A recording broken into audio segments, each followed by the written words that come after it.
Too busy bickering on TV to run the country? There's got to be more to the House of Commons than that, right? Before the House of Commons or the House of Lords, there was just the king and his barons. The king could call on them whenever he wanted, but he didn't count on them becoming powerful. And in 1215, they made King John seal Magna Carta, which forced him to obey the law, and set up an advisory council of 25 men.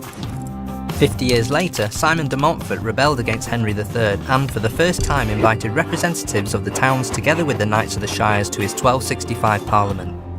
These citizens met separately from the nobility and evolved to form the House of Commons in 1332. So, now there are two houses, the House of Commons and the House of Lords. As the rights of the people increased, the king and nobility became less powerful, and the balance of power eventually swung to the Commons. In 1512, a huge fire consumed Westminster Palace. Henry VIII moved out, and once rebuilt, it became Parliament's home. Parliament still works from Westminster today and has three parts: the House of Commons, the House of Lords and the monarchy. Members of the House of Commons are elected by you and me. Every 5 years we elect representatives to run the country on our behalf, which means we run the country. Kinda. It's easy to run as a candidate. You just have to be 18, not in prison and not a lord. Oh, and also, you can't be the monarch. Ever since Charles I burst in on the chamber uninvited, no king or queen has been allowed in. So, what does the House actually do all day? It debates important issues, makes and reviews our laws, represents the public, and holds the government to account. Inside the House of Commons there are two sides. On one side the government who run the country, and on the other side the opposition who keep an eye on what the government are doing. The chamber only has 437 seats for over 600 members, so MPs have to pack in for big debates. The Commons Speaker sits at the head of the room to maintain order. The Prime Minister leads the government and appoints ministers to form a cabinet. You'll see them on the front bench. It's the government that introduces most of the ideas for new laws and changes to old ones.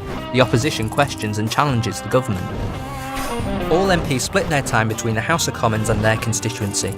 Often MPs have to figure out what's best for their party or what's best for the local people they represent, even the ones who didn't vote for them. There are lots of ways the government is held to account. Every week, for half an hour, the Prime Minister comes to the House of Commons to answer questions from MPs. It's dramatic, it's heated, and it's this that gets the most viewers tuning in. But it's not just the PM in the hot seat. MPs get to question ministers from all government departments. And then there are select committees where MPs spend a lot of time reviewing the policies and spending of government. This is called scrutiny. They speak to experts and the public to understand how laws affect our everyday lives. This work helps the government shape their policies. Also, whenever the government wants to raise taxes, the House of Commons has to agree. They review any proposed bill before they vote. So it's not just a lot of rowdy bickering. They do more than what's shown on TV. Debating important issues, making laws, holding the government to account, and allowing MPs to represent the public. That's you. So, what do you think of the House of Commons now?